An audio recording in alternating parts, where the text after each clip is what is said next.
I got a question for y'all. How many of y'all have some like ride or die friends? Y'all got some ride or die friends? Come on. Some of y'all are sitting with them right now. Um, how many of y'all ever have a friend just really just hook you up? They just came through for you. Anybody? You have a friend come through for you one time? Okay, cool. If you're not, raise your hand. You need to get some better friends that hook you up from time to time. It's good to have people in your life. But back in college, I had a lot of good friends, and I lived in an 8-man suite, meaning that it was me and 7 of my best friends that lived in this apartment-style dorm on campus. And y'all, it was a blast. We had so much fun together. We would do everything together. We did some crazy stuff together, but we had a lot of fun. So there was this one kid on campus, and his name was Steven. Steven Lee was his name, and Steven was he was a little different, okay? A little different. He was a little odd. He was very socially awkward, okay? But he was a great guy. He was a great guy. So whenever we would see Steven around, Steven didn't have like a lot of friends because he was just socially awkward. So anytime we would see Steven around, we would make it a point to go and talk to him, to try to hang out with him. If we saw him in the lunchroom, we'd be like, "Hey, Steven, come sit with us." If we were ever in his dorm building, we would stop by his room, talk to him, hang out with him, things like that. He was a great guy. And one day, me and a couple of my roommates are hanging out, and we stopped by to say what's up to Steven, and he's like, "Hey guys, what are you doing this weekend?" We're like, we're just chilling. We don't really have a whole lot of plans, just kind of hanging out. He's like, "Hey, would you guys want to go to a concert this weekend? Switchfoot is coming to Orlando, and they're playing at the House of Blues." Anybody ever heard of Switchfoot? Yeah, cool. They're kind of an older band, so that's cool if y'all haven't heard of them. But we all love Switchfoot. We were all about some Switchfoot, and we were like, "Man, that sounds awesome. Like that sounds like a lot of fun, especially the House of Blues. It's this really cool venue in downtown Disney or in Orlando." We're like, "That sounds awesome." But the thing is, like, we're some broke college students. Anybody broke the joke? Come on, let's go. I hear you. And we're like, I don't think we can afford that. Steven, it sounds like a good time, but we're gonna have to pass on that. And Steve's like, hey, don't worry about it. My dad's gonna take care of the tickets. Like, if y'all are free, you can just ride with me, and we'll take care of it. So we're like, shoot, we get to see Switchfoot for free at the House of Blues. Like, that sounds like a pretty cool time. So we're like, all right, Steven, count us in. We're in there. We're gonna go. So we all hop in his car on Friday night, head up to the House of Blues. We get there, and his dad comes out to the parking lot to meet us. And so we're talking to him, and he's walking us in. And I didn't know anything about his dad, but one thing I quickly realized was that his dad clearly worked at the House of Blues, because there's like this long line to get in, and we didn't have to wait in line. He like took us to the back, like employee entrance. And I was like, okay, that's cool. And then another thing I quickly realized is that not only does he work there, but he's probably a pretty big deal, because he would walk in like everybody knows him. And then like he'd walk into a crowd of employees, and they'd all like stop and just like look at him. I'm like, oh, who is this guy? So I'm talking to Steven. I'm like, bro, like, who's your dad? Like, what does he do here? And he's just like being super vague about everything. He's like, man, I don't know. Like he does like a lot of things. He does this and that. So I start talking to his dad, because I'm like, man, I got to find out like what this guy does. So I'm talking to him, and finally I'm like, man, you got to tell me, like, what exactly do you do here? Like, what's your role here at the House of Blues? And he's like, oh, I run this place. I'm like, I'm sorry, what'd you say? He's like, yeah, like I'm the operations manager here at the House of Blues. Like, I literally run this place. I'm like, oh shoot. So you better believe we started hanging out with Steven a whole lot more after this day. We're like, man, this can work out in our favor. So we didn't have like the normal cheap seats. He hooked us up with like these VIP special entrance passes, and we got like the best seats in the house. And man, we got to enjoy Switchfoot like all the way up front, and it was a ton of fun. But man, my boy Steven hooked us up. He came through for us, and we ended up having a really good time. And there's a story in the Bible about this guy who has some really good friends. And one day, his friends just really come through for him and really hook him up in the biggest way possible. And here's the deal about this guy, is that we don't know a whole lot about him. okay? The Bible doesn't even tell us what his name is. Literally, all we know two pretty big facts about him. One, we know that he was paralyzed. And two, we know that he had four really good friends. And that's about all we know about him. And here's what you have to know about this time and place is that during that time, if you were disabled, if you had a disability, there really was not a whole lot of options available for you. Like they didn't have disability services, they didn't have welfare, they didn't have like specialized wheelchairs for people who were paralyzed. I don't know if they had wheelchairs at all, and they didn't have like these anti-discrimination laws in the workplace that would kind of help people get jobs. They didn't have any of this. So if you had a disability, you basically were pretty hopeless. And for most people, their only option in life was to become a beggar on the street. Like if you were crippled or paralyzed, your only option was to become a beggar because there just wasn't a whole lot of hope for you. So we can assume that this man in the story was a beggar, that this is what he would do for money, is that he would beg for money. And we don't know like how this friendship started between this paralyzed man and these four guys. But I imagine that they would have a lot of conversations with him over time. And just like any good friends, they would try to cheer him up. They would try and like bring some hope, put him in a better mood. And they'd be like, hey bro, listen, I hope things get better for you. I hope things turn around for you. Like try to stay positive, man. Try to have a good attitude. Like, listen, bro, it could be worse. I know your situation is pretty bad, but it could be worse. And they probably had great intentions with every conversation trying to help him out. But at the end of the day, these conversations didn't really bring him any hope until one day they had a conversation and it led to a moment that changed everything for this man. They come up to him.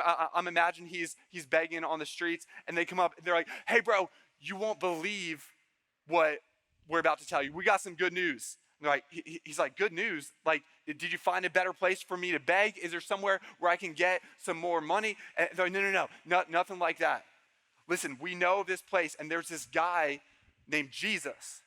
And he's preaching at this house. And we heard people say that Jesus has been healing people, that he's been going from town to town healing people. And we believe that if we can just get you to him, that he might be able to heal you, bro. He might be able to actually heal you. So these guys, they ended up bringing him to Jesus. And this is where we pick up in the book of Mark, chapter 2, verse 1. It says, when Jesus returned to Capernaum several days later, the news spread quickly that he was back home. Soon the house where he was staying was so packed with visitors, there was no room, even outside the doors. While he was preaching God's word to them, 4 men arrived carrying a man on a mat. They couldn't bring him into Jesus because of the crowds, so they dug a hole through the roof above his head and then lowered the man through the mat. Y'all listen. If you ever read scripture, sometimes like it'll say stuff like so casually, so like nonchalantly that you just like quickly read through it and you're like, hold up, what? Y'all ever done that before? Like you read and just says something so casually. Oh, so they dug a hole through the roof and they lowered the man through the roof. And you're like, what? What does that even mean? Like they literally had to climb this house with the paralyzed man on the mat and then somehow dig through the roof. Like that's crazy. Listen, I've done some stuff to hook up some of my friends and kind of come through for them when they needed it.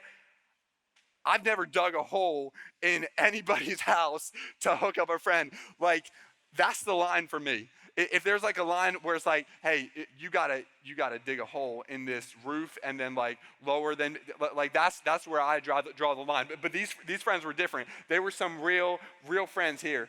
And they literally just dug a hole and lowered the man on the mat right down in front of Jesus. It says, seeing their faith, Jesus said to the paralyzed man, my child, your sins are forgiven. Then Jesus turned to the paralyzed man and said, stand up, pick up your mat, and go home. And the man jumped up, grabbed his mat, and walked out through the stunned onlookers. And they were all amazed and praised God, exclaiming, we have never seen anything like this before. So for this man, he was literally hopeless. He was in the most hopeless situation possible. There was nothing for him. There was no opportunities for him in life. But he had four really good friends. And because he had four really good friends, this changed everything for him. His whole life was changed from that moment on. And tonight, we're going to talk about the power of positive friendships, the power of friendships. And here's the thing. Here's what you have to know about the Bible and about God, is that God is all about friendships, relationships, community, doing life together. God is all about these things. In fact, from the very beginning of time, all the way in the book of Genesis, when God created humanity, he was all about relationships. He was all about community. If you go back to Genesis, the first couple books of the Bible, it tells the creation story. And each day, it'll talk about what God created. Day one, God created the heavens and the earth. And each day, it ends by saying, and it was good. And then he creates the birds and the fish, and it was good. And then he creates all the animals that kind of walk around the land, and it was good. And each day it ends by saying it was good. But then he creates humanity, mankind, the pinnacle of his creation, God's masterpiece. And for the very first time, it says it was not good. It says it was not good for man to be alone. God said, no. I didn't create Adam to be alone. I didn't create mankind to live isolated by himself. He needs to do life with other people. It's not good for us to be alone. From the very beginning, God said we can't do life alone. We need other people in our life to walk alongside of us, to support us in life. This is a big deal to God. And then throughout the New Testament, we see it places a major emphasis not only about being in relationship, being in community with people, but having the right community around us. We're going to read 2 Corinthians chapter 14. It says, do not be unequally yoked with unbelievers. For what partnership has righteousness with lawlessness, or what fellowship of light with darkness? So right now, y'all are sitting there and you're like, what the heck does that mean? What does unequally yoked mean? I've never heard this word before. Yoked was a farming metaphor. They're using a farming metaphor right now. Some of y'all are like, okay, that doesn't help me. I don't know what it means to be yoked. Some people have called me yoked before, but I don't really know what they were talking about. I'm just kidding. That was a joke. Wow. We can just put that joke right here, and it's just going to lay right there. R.I.P. But this was a farming metaphor that they were using. And basically what you have to know about that time is that in that culture, they would farm and they would plow fields with oxen. So basically they would get two oxen, pair them up, and they would connect them together with this big wooden bar called a yoke. And whenever they did this, they would be especially careful to pick two oxen that were like similar in strength. Because here's what would happen. If you get one strong ox and one weak ox, what's going to happen is the strong ox is going to pull more, and you're going to kind of be like plowing at a weird angle. Things are going to get weird. It's not going to work. Or worst case scenario, if you have one really strong ox and one really weak ox, they're just going to go in circles. And they're not going to go anywhere. They're not going to be very effective because they're literally going to be spinning in circles. And students, here's what I want to tell you. Listen to me. Here's what I want you to know, is that for some of you, you've been yoked together in friendships with people who are not as strong in their faith as you, and you've been wondering why you're stuck. You've been trying to figure out why you feel like you're stuck in life, and it's because you've been yoked together with people who are not as strong as in their faith as you, and you keep going in circles, and you can't figure out why. But the Bible is so clear, that we were meant to do life, everyday life, with people who can strengthen us, encourage us, push us forward, people who are strong in their faith. So listen, I need some help. Warren, let me get you up here. Come here. Yeah. Give it up for Warren. Come on. Come on, give it up for my man, Warren. Let's go. Come on, y'all can do better than that. Give it up for my man, Warren. Woo! Let's go. All right. We got Warren up here, and Warren's pretty strong. He's a pretty strong. You feeling pretty strong? Yeah. Awesome. Cool. That's what I like to hear. All right, Warren. I need you to get up here on this bench here for me. You can just stand up there. Yeah. It's gonna support you. You're good. Awesome. Cool.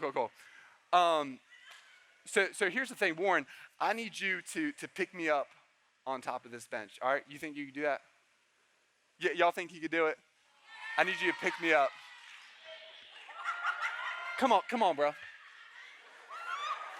One more time. All right, stay there. So he's struggling with that. He struggled with that a lot, okay? Man, you're a strong guy. I believe in you. I think anybody would have struggled with that. But here's the thing. Give me your hand right here. Look, do you see how easy that was? Hey, can we give it up for Warren real quick? You can take a seat, Warren. Students, here's what I want you to know, is that it's so much easier to be pulled down by somebody than it is to try to pull somebody up. Come on, and for some of you, you've been in friendships, you've been in relationships, and you know you don't need to be with that person. You know you don't need to be hanging out with that person, but here's what you keep telling yourself. You keep saying, man, I'm just gonna pull them up. I'm gonna help them. I can pull them up here. I know they're not at a good place right now. I know they're making really bad choices, but I can help them up. I can bring them up to me. And here's what I want to tell you is that it never works. It never works. It's so much easier to be pulled down than it is for you to try to pull them up on your level. Man, some of you have been dating some people and you're like, oh, he's gonna change though. I can change him. I could change her. I know what people say about him, but man, he's got a good heart and I could change him. Listen, can I just be the one to tell you that that's not a great strategy? It's not a great strategy. Come on, it's so much easier to be pulled down than it is to pull somebody up. And here's what I'm not saying. I'm not saying that if somebody is not a believer, if somebody does not have the same values and moral standards as you, that you should shun them, that you should completely shut them out of your life. I'm not saying that. It says that we need to be a light in dark places, that you should be around them, influence them, but you don't need to be doing life with them. You don't need to be in their inner circle. You don't need to have them in your inner circle doing life with them, because I promise they're gonna pull you down before you pull them up. Come on, this is how it works every time. But for this man in this story, this paralyzed man, he had 4 amazing friends, and they were quality friends. So tonight I want to talk about 3 qualities that these friends had. So the first quality is this: he hung out with people who believed in him. He hung out with people who believed in him. So here's what you have to know. Here's a little history lesson about this time in the Old Testament, is that people back then believed that if there was something wrong with you, if you were crippled or paralyzed, or if you had a disease, they believed that you had that wrong with you because God was punishing you because of a sin in your life.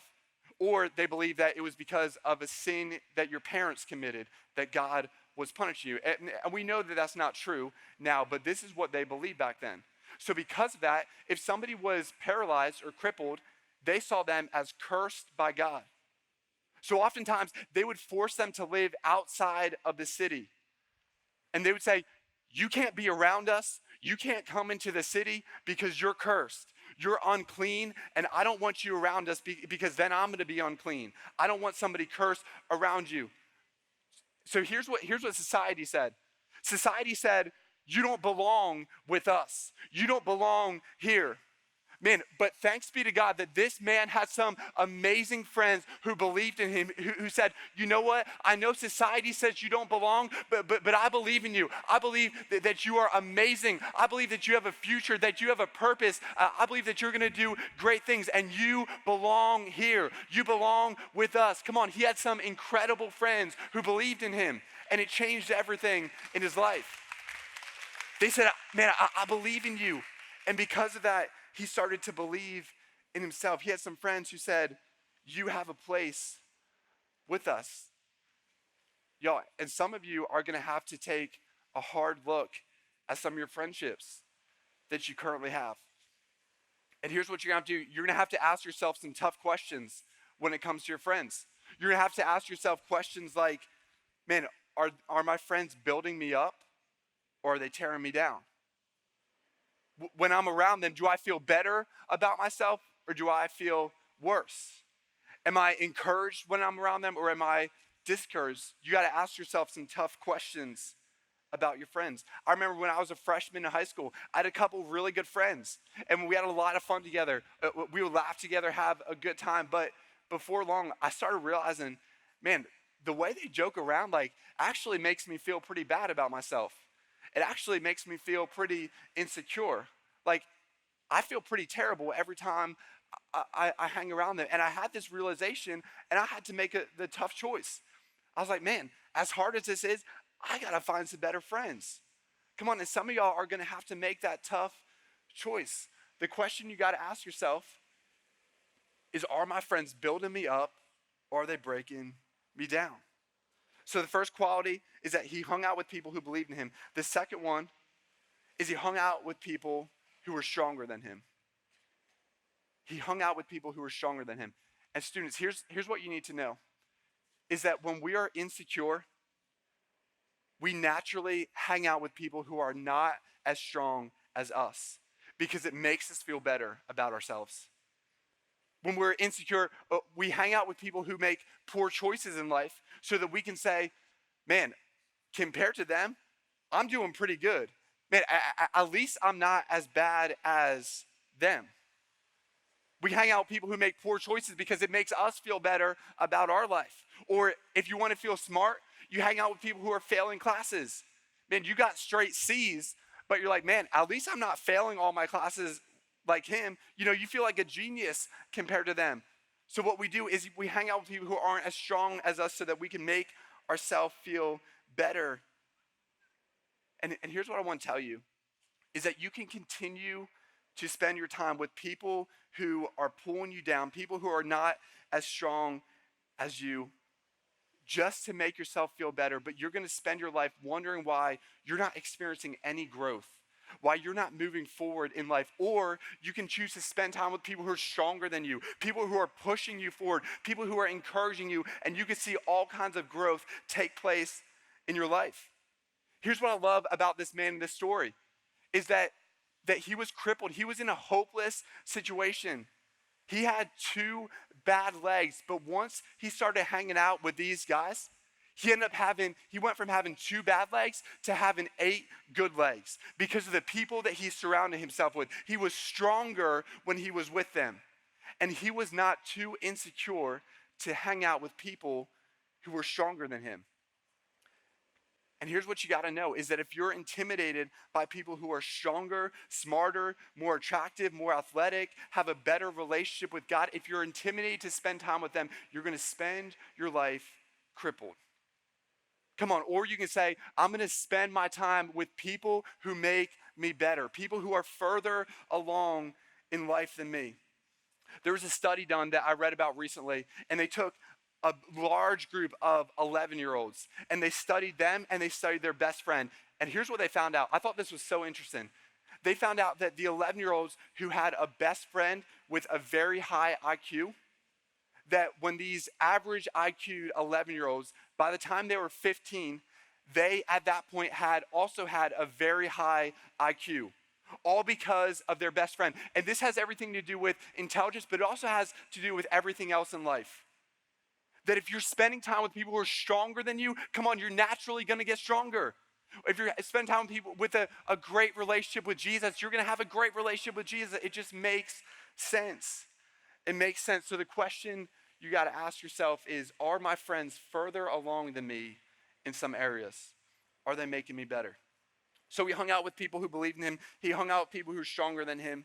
And he hung out with people of faith. Here's what I love about this verse. Let's check this out again. Check this out. I read this and I thought this was so crazy. It says, seeing their faith, Jesus said to the paralyzed man, my child, your sins are forgiven. Y'all, don't miss this. Don't miss this.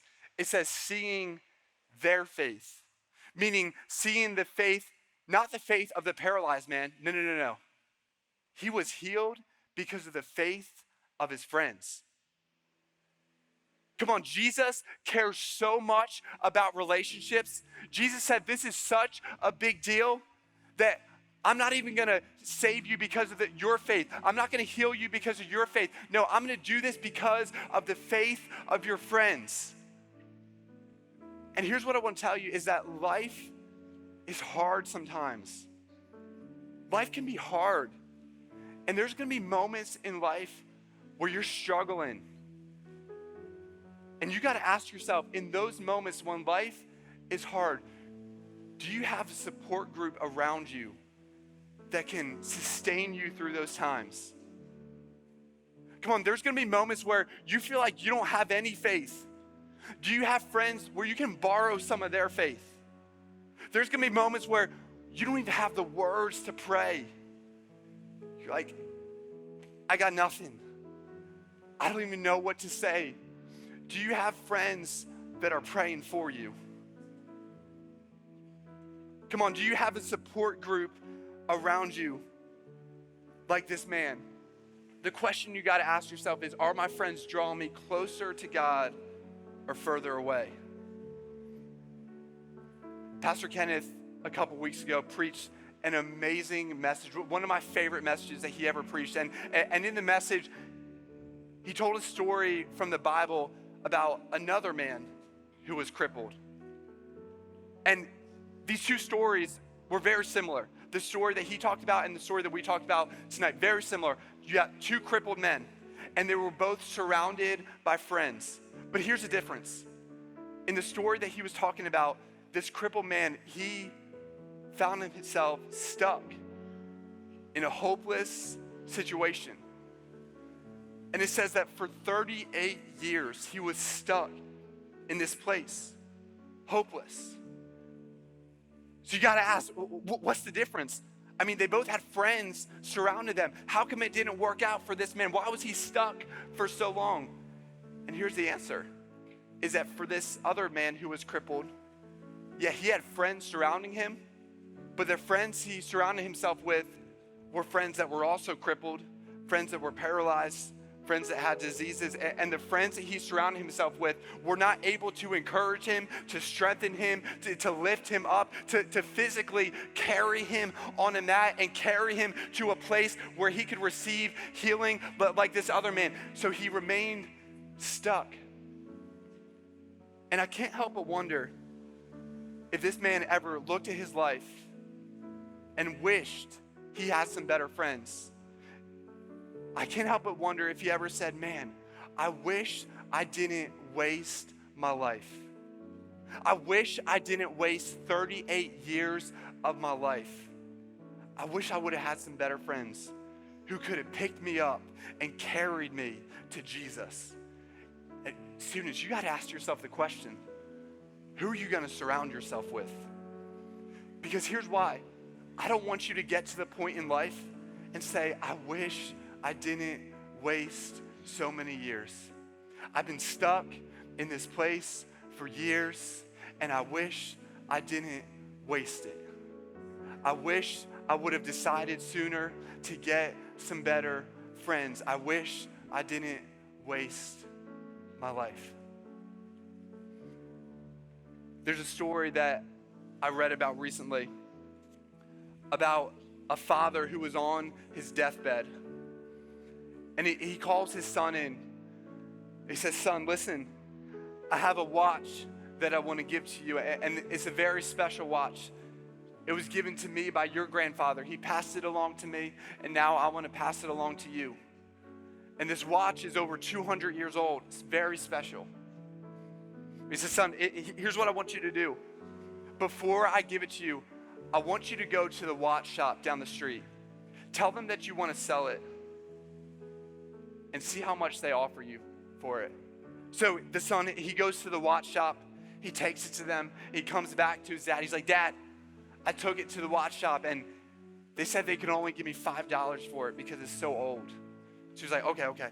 So here's what I want you to do. I want you to take this watch and take it to the pawn shop down the street. See how much they offer you for it. So he does it. He goes to the pawn shop. He says, how much can you give me for this watch? He goes back to his dad. He says, Dad, took it to the pawn shop, and they only could offer me $5 for it, the watch. So his dad's like, okay, here's what I want you to do. I want you to take this watch and go to the museum. Take it to them. Ask them how much they can give you for the watch. So he takes it to the museum, and he spends a little bit more time on this one because they bring out some antique curators, and they examine this watch. They study it. They analyze it. And he goes back to his dad, and this time he goes running back into his dad. And he says, Dad, you won't believe what happened. I went to the museum, I took the watch to them, and they offered me $1 million for the watch. Here's what his dad told him. He said, son, I wanted you to see that only the right people will value you in the right way. Only the right people will know your worth. Only the right people will know your true value. Come on, students, don't complain that you don't feel valued when you're spending time with people who don't value you. Don't complain that you feel like you have no self-worth when you're spending time with people who don't know your worth. Come on, you are only valued when you're in a community that values you. They only see your worth when they understand your worth, and it matters so much who you spend your life with, who you spend time with.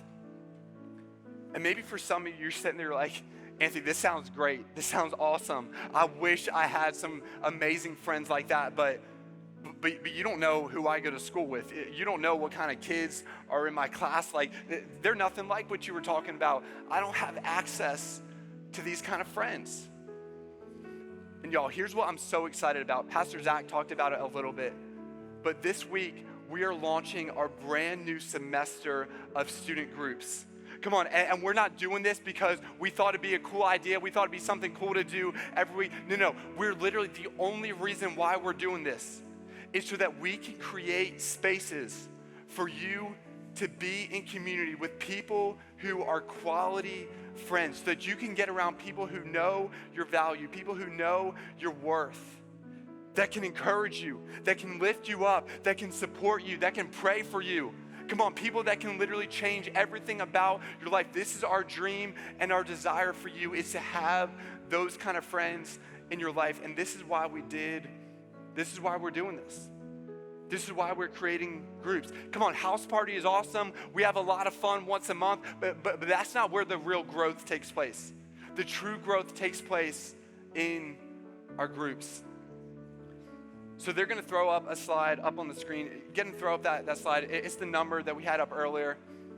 And if you're interested in joining a group, I want you to text the word student groups, one word altogether, student groups, to 94000. And it'll give you instructions on how you can sign up for a group. And you got to sign up before you come. But listen, I believe that this could be a game changer for you. Groups start this week. And we're doing them like we've never done them before. We're so excited about them. Man, I can't wait to see everything that's going to happen from them.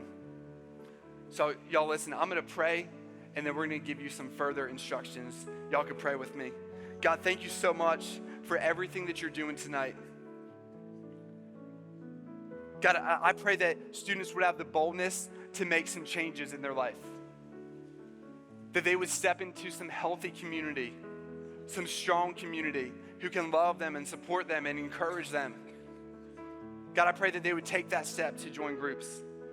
Lord, we love you. We praise you. We ask all this in Jesus' name. Amen.